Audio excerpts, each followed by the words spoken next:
Hey everyone, welcome. Today, we're swapping our desks for hard hats and heading out to a pretty awesome construction site.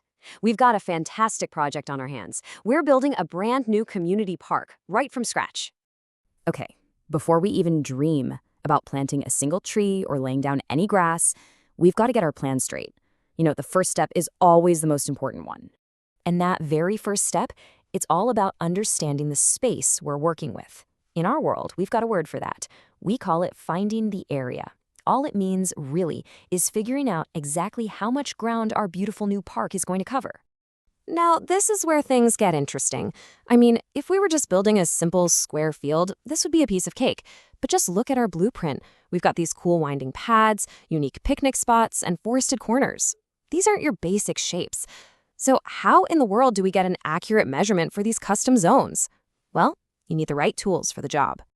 So let's open up our geometry toolbox. Our first specialized tool is one you'll definitely recognize, the triangle. The one thing you've got to remember is that a triangle is really just half of a rectangle. It's that simple. And mastering this shape is absolutely essential for our work here. So since a triangle is just a rectangle sliced in half, the formula for its area is super straightforward. First, you multiply its base by its height, just like you would for the full rectangle. Then, since it's only half the shape, you just divide that number by 2.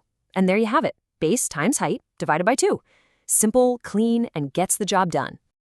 All right, let's grab our next tool. This one is for some of the real heavy lifting on our site, the trapezoid. You can spot this shape all over the blueprint. It's that one with 2 parallel sides, but they have different lengths. This one takes a few more steps, but trust me, it's just as crucial. Okay, so for this one, the order of operations is everything. First thing you do is add the 2 parallel sides, we call them base 1 and base 2, together. Got that? Good. Next, you multiply that sum by the height of the trapezoid. And for the final step, just like with the triangle, you divide the whole thing by 2. And that's it, our second key formula for the day. All right, crew, here's your mission. I need you to look at this park map, figure out the shape of each zone, and then use the right formula to calculate its area.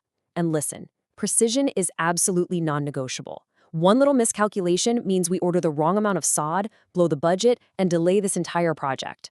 We can't have that. So, grab your calculators and let's get these numbers crunched. We've got the blue zone for the woods, the green for our picnic areas, and the white for all that open space. Every single one needs a precise calculation. We've got our tools, we've got our mission, we've got a park to build. Let's get to work.